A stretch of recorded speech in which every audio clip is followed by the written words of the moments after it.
Wars and unboxing fans, welcome to another episode of Darth Tuba's Star Wars Unboxing Show. I'm your host Darth Tuba, and today we have a what's in the mailbag or mailbox. We have two items that arrived this week, and I don't know what they are. I have a pretty good idea about the first one. The second one, it's a mystery.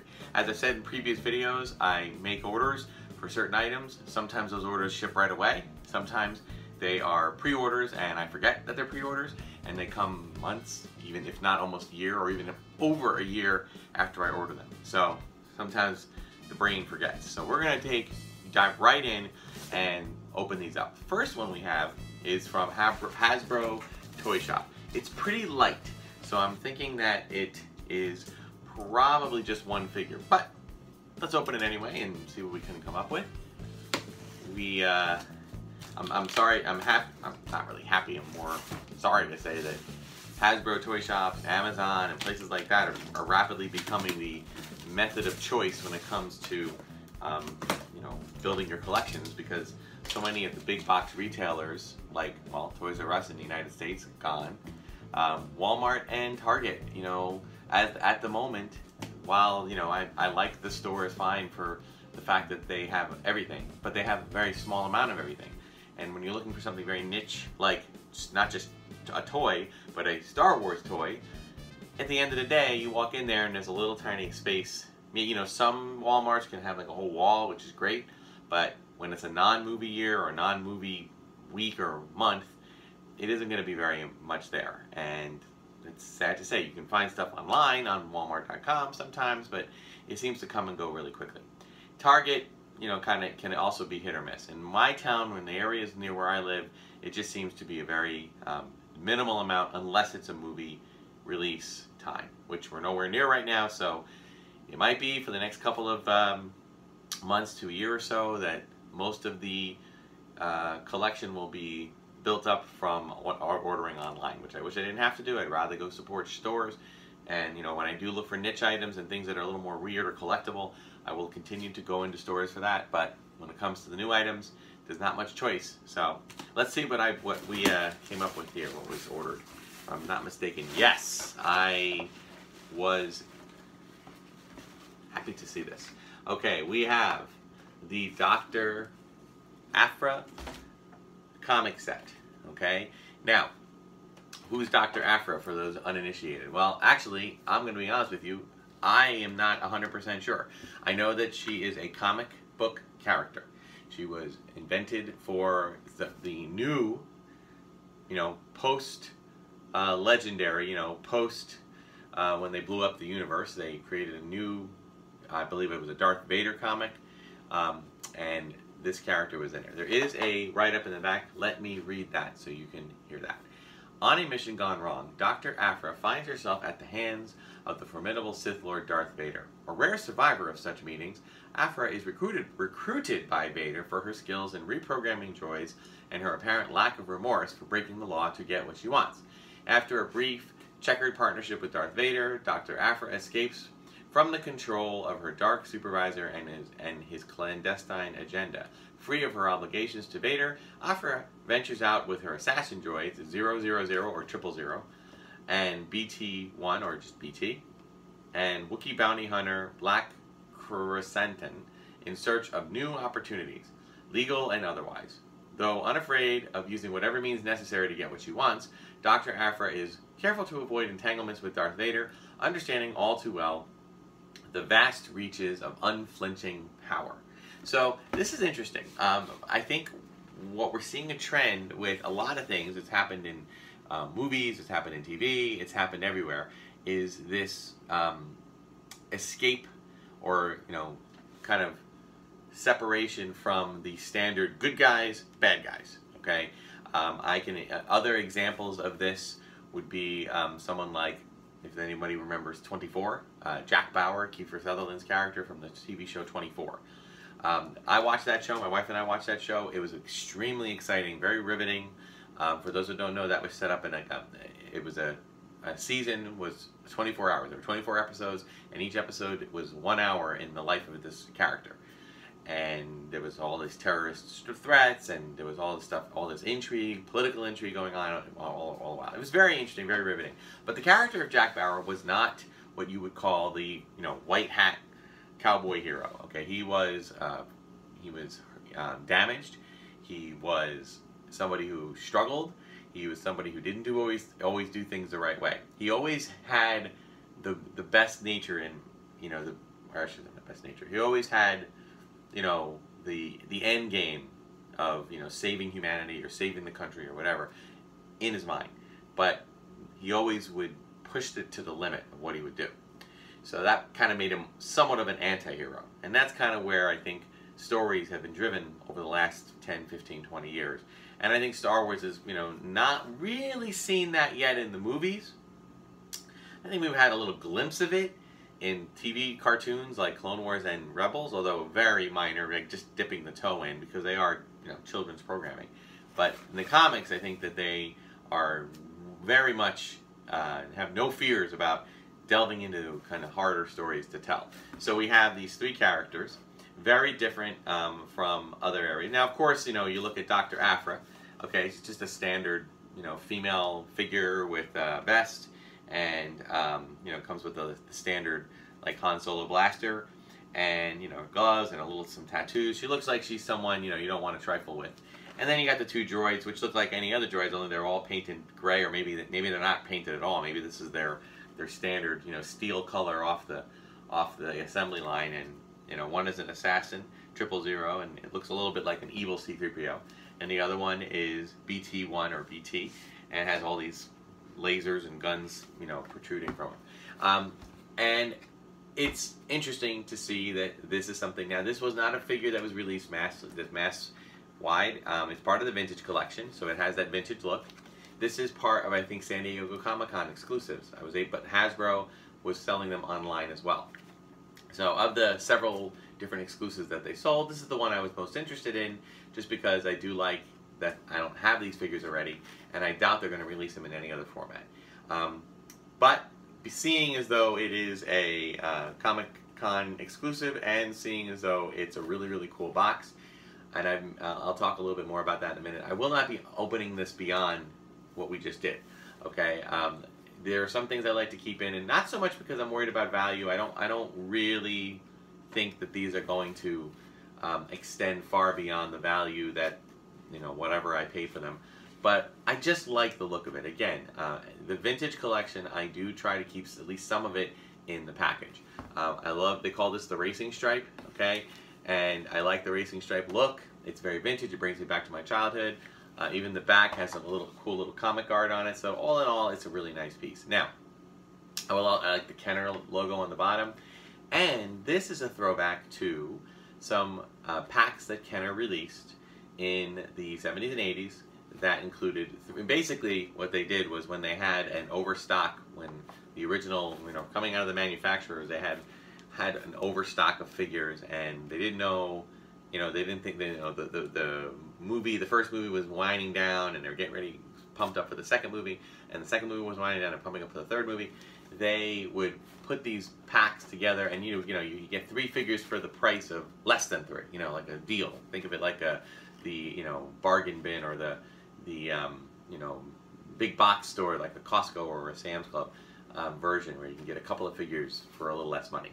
And the thing is that they were not that common, and I did see them. I walked into toy stores in my youth and I saw them, but I would say, oh, I already have a Stormtrooper, an Imperial officer, and Darth Vader. Why would I want to get another one? Silly me. Because they were not very expensive, but nonetheless, now, if you can find those, they are extremely hard to find. The boxed figures are very rare.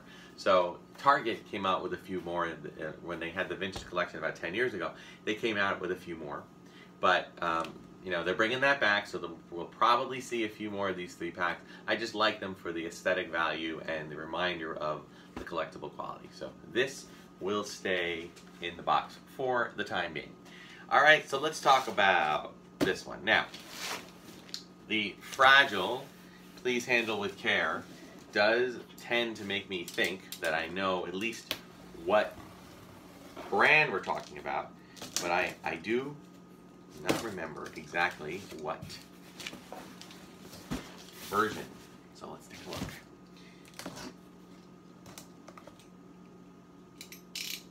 And of course we have the packing peanut wonderful thing here. So I've gotten better at this. I say, oh, I know which one this is. Now I know. Now I know. All right. Let's see. Here we go. Anybody who's had one of these before knows that it is a challenge to take out without knocking over all packing peanuts. Okay. We have the Gentle Giant. Oops. Make sure sometimes there's other things in here. I don't think so. Good. We have the Gentle Giant.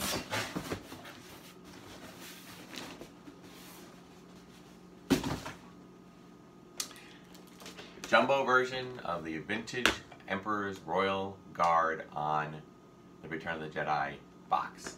Okay, again, the Gentle Giant jumbo figure idea I think is awesome. I knew that when they came out with one, and then I thought, oh, that's a cool concept. Then they came out with two. They started with Stormtrooper or Boba Fett. I think one of them came first, and then the other one shortly followed after. They were both exclusives at the time. And then they made him regular, and I went, oh boy, here we go.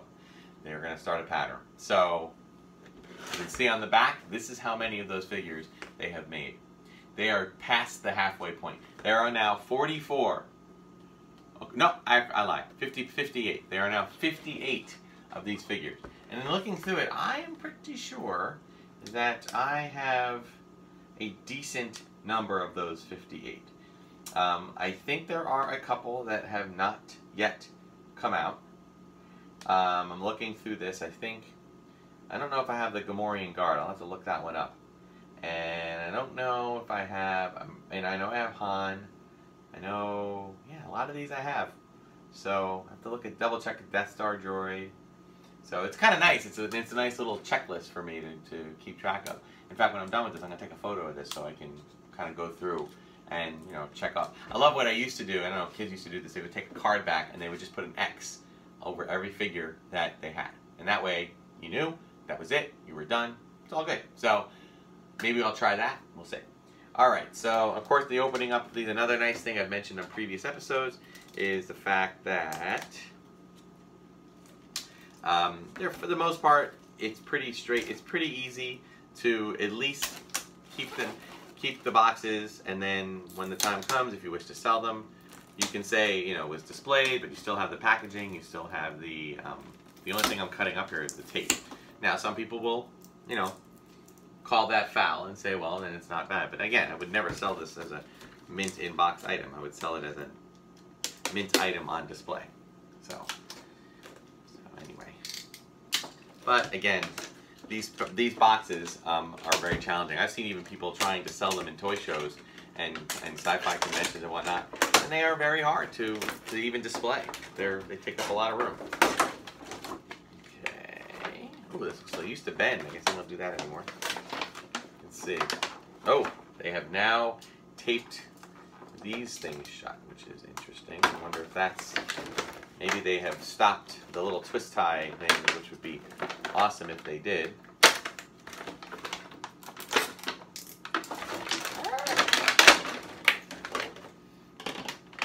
I always love this Emperor's Royal Guard. Yeah, looks like they don't have any more figures. I always loved the Royal Guard figure. I always thought that the character was really cool. It was, you know, basically just a piece of fabric, okay, and he had like a little bit of his bottom, if you look at it, is basically Darth Vader, okay, it's just painted red. He has basically but he had a little bit of stuff on there, but essentially it was molded after that to start. So then he has his little, you know, he has one hand here, can't even do anything with it unless you whip the whole thing out, but then he has his other hand. It's set up to hold its staff. Let's see if it... Now, the one complaint I've had about Gentle Giant's jumbo figures is that they do not hold the weapons very well. This one seems to do precisely that quite well.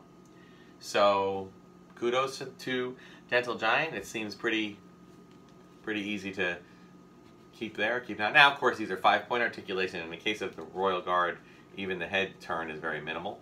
Okay. In fact, I always thought that the because of the shape of the helmet, I always thought that this figure, or this character rather, was a little bit ill-conceived, because when you would imagine these guys, they never had to fight. All they did was stand guard in Return of the Jedi, which is where we first see them.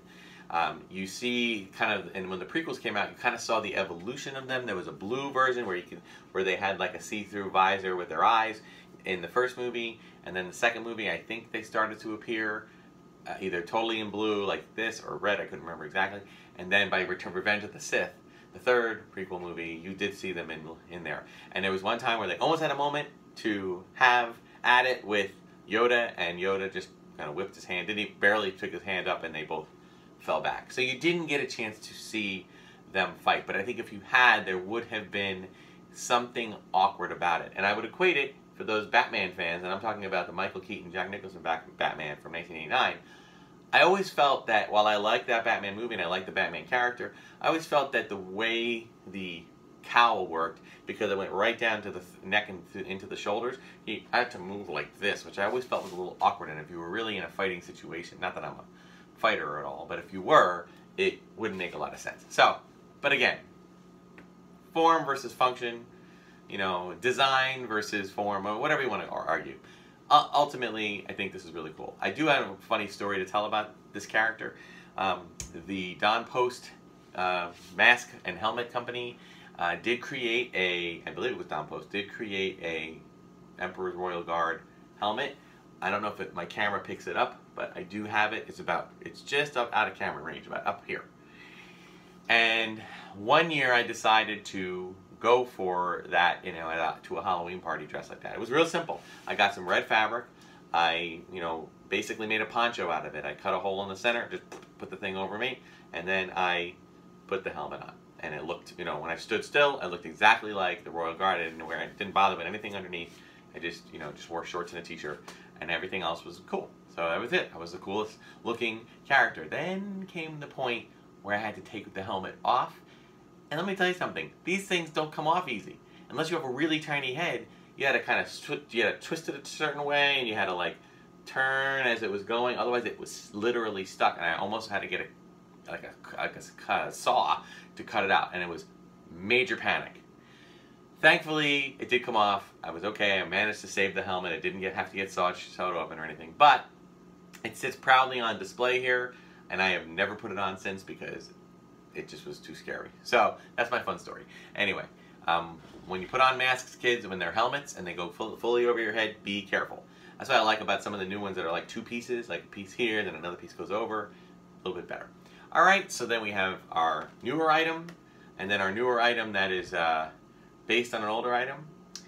And awesome job on both ends. Again, this one will stay boxed for a while, and this one, well, we've already opened it, and it'll find its place proudly amongst the other ones on display. So thank you so much for watching. Please check out all my videos, like, subscribe, share, hit the notification button, tell people about the channel. Darth Tuba is also available on Instagram and Twitter at Darth Tuba, and there's Darth Tuba Star Wars Unboxing page on Facebook. Email me or leave comments if you have any questions. Thank you so much for watching, and until next time, may the Force be with you.